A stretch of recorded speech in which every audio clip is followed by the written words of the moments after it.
Now you follow me to Exodus,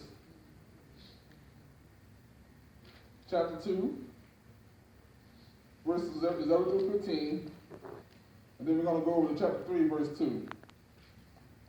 And it came to pass in those days, when Moses was grown, that he went out unto his brother, and looked on their burdens, and he spied an Egyptian smiting in the Hebrew, one of his brethren. And he looked this way and that way, and when he saw that there was no man, he slew the Egyptian, and hid him in the sand.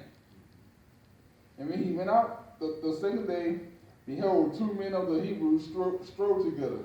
And he said to him that did the wrong, wherefore smitest thou thy fellow? And he said, who made thee a prince and a judge over us? Intendest thou to kill me as thou killest the Egyptian? And Moses feared and said, surely this thing is known. Now when Pharaoh heard this thing, he sought to slay Moses. But Moses fled from the face of Pharaoh and dwelt in the land of Midian. And he sat down by a well. Follow me to chapter 3, please, verse 2. And it reads, and the angel of the Lord appeared unto him in a flame of fire out of the midst of a bush. And he looked, and behold, the bush burned with fire, and the bush was not consumed. Now, how many of you have been swallowed by a fish? Not literally, but I hope not literally. Everything's going up there. I mean, I wouldn't be surprised nowadays. It's 2019 now. But how many of you have been swallowed by a fish, whether it's been the loss of a job, the loss of a husband or wife, or you lost a house, you've been homeless, you've gone weeks without eating, you didn't know where your next meal was coming from? There are times when God tells us to do something, and if you do not do it, that fish will come for you. I myself, I can testify to that myself. I've gone through, over the past few months, actually really over years, if I tell the truth, it's really been years, because for years I've been struggling to find my place. I've been struggling to find out who I was. I've been struggling to find out what I was meant to do or why I'm even here. I've been struggling to keep friends in my life, to keep even so much as girlfriends in my life, or just to keep a job, or just keep a purpose. I've been to the point where I was homeless one time, and I got to the homeless shelter. Now, I've never been so excited to see a pair of socks before. You never really appreciate the small stuff till somebody lose everything. And all these years, I've been ignoring everything that I put even my parents' teaching around. I put that away just to do my own thing. I put away teachings of elders that have taken time out with me that they didn't have to, just to guide me to get to where I need to get to where the Lord wanted me to get to. So every time I just sit there, literally just say, stop talking to me, leave me alone. I don't want to do this. I don't need to. Why? They're not going to listen. It's me. I'm not worth any of this. But yet, he said that, how do we know that God has loved us? Like we were still sinners, he died for us. So that fish that comes in many forms, it will swallow us whole. Because if we're not looking at the cause that he set before us, if we're not looking at that example that he walked in for 33 years, we all have a purpose in life. Nobody was born, even if you were born out of wedlock, you were born out of rape, you were born in the worst situation possible. Christ was born in the manger. Amen. He was born in the manger, yet he was the one that saved the entire human race, past, present, and future. You all have a purpose. You may not know what that is. You may not know what that is, but the Spirit is. He guides. Like I said, when he left, he said that he would not leave us empty. He would send a comfort. He would send a comforter to guide us. And my advice, from experience, Do not ignore the voice of God. Because he loves every single one of us. No matter where you go, no matter what's going on. Even with Jonah, even Christ used Jonah as an example himself. When Christ was speaking, if you follow me to Matthew chapter 12, Christ was speaking. One thing I love about Christ, he was good at parables. He told parables to the point where everybody could understand. He would always, no matter what, he would always go to Scripture. Even after he told a parable, he would always go back to Scripture. That's right. And as you say in John, in the beginning was the Word was with God, the Word was God. Christ used himself as an example for everything he did. But in Matthew chapter 12, he was speaking about how Jonah himself was an example of him.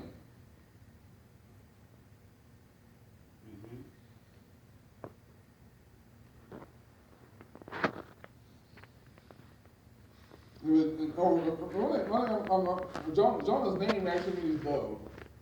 And the Holy Spirit actually came as a dove in two different occasions, right? Once during the great flood, the Holy Spirit came as a dove to show that there was still land out there.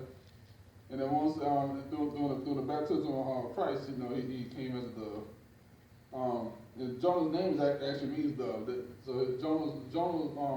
One thing I was doing some studying, and one thing I found out about Jonah himself was actually used as a comparison for the Israelites. He the rebellious nation of Israel was compared to the rebellious nation of Jonah. So Jonah was dead set about not going to preach like God told him to.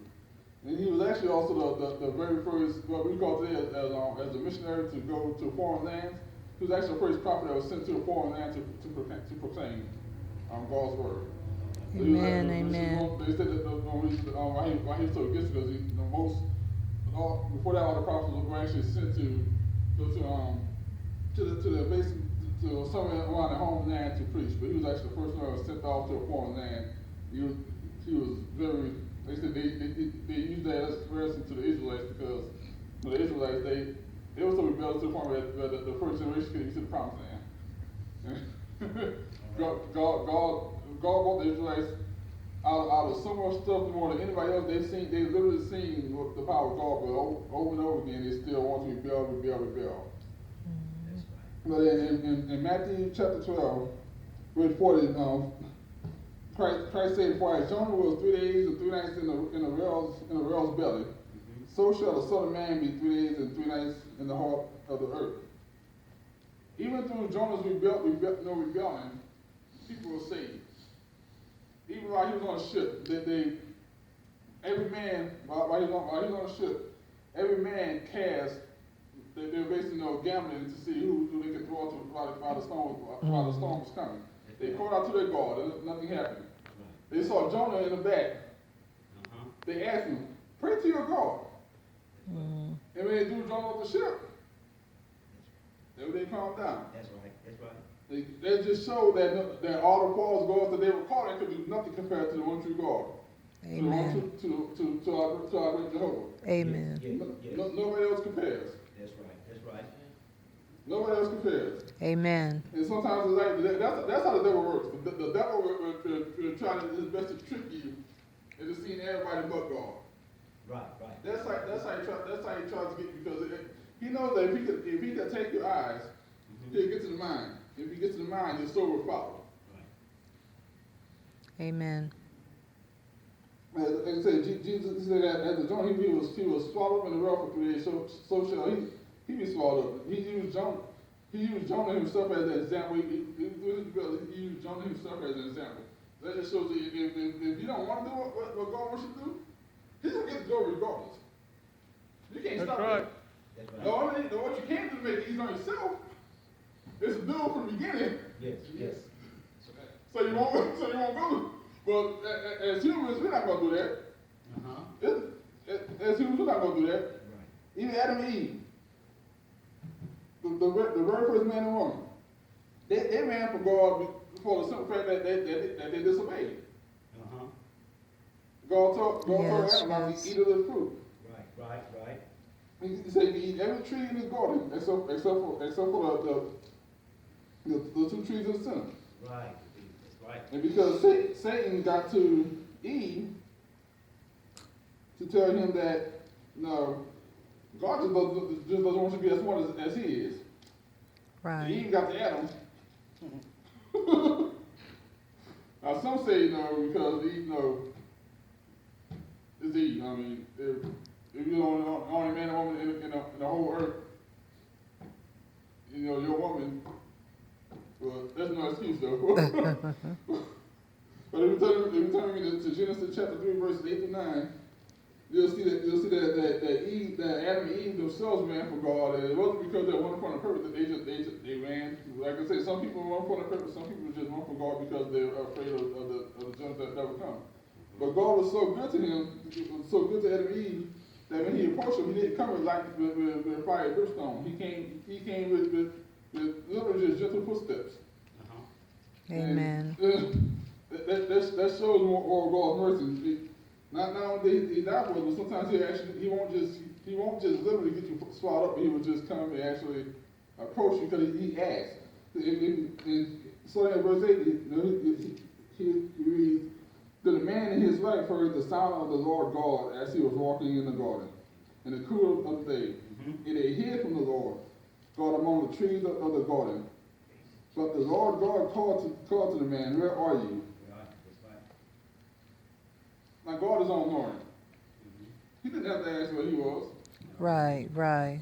He could have literally just dropped down. He could have literally just dropped down.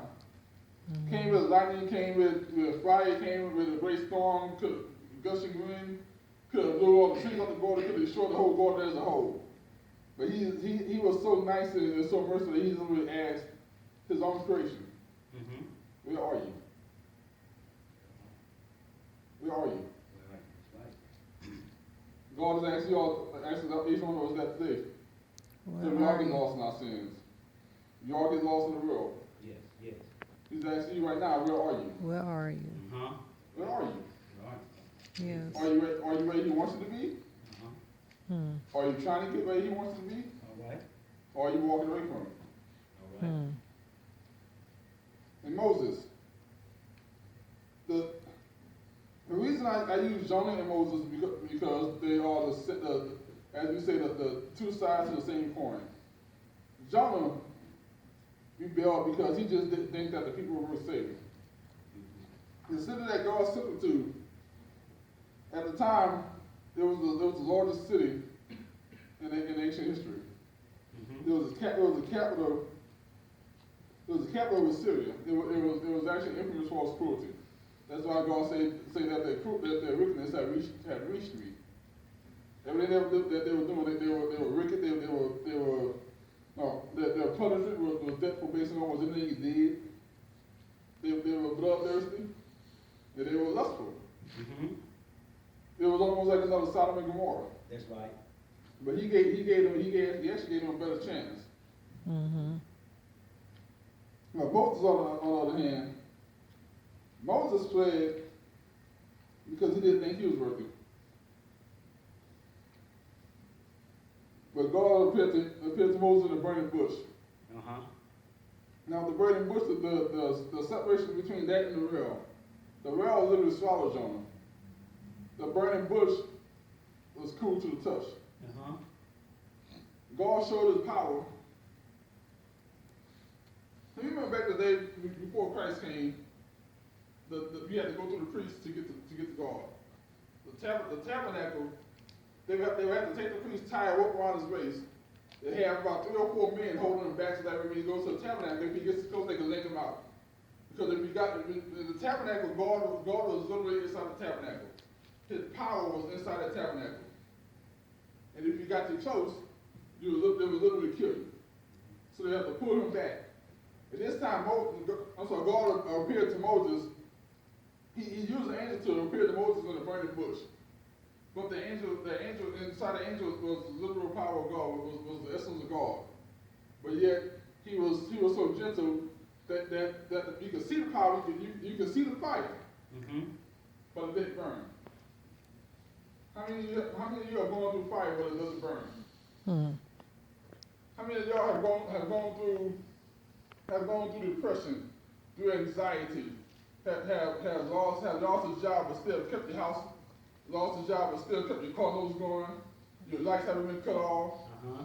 you lost a job, you still have a refrigerator full of food. Mm-hmm. That's that burning bush that is not getting burned by it. All right. All right. All right now. All right now. I haven't had a stable job in the past 6 months. I've gone from job to job to job in the past 6 months. But by the grace of God, I still have my vehicle. Mm-hmm. I still have a place to lay my head. All right. I haven't gone hungry.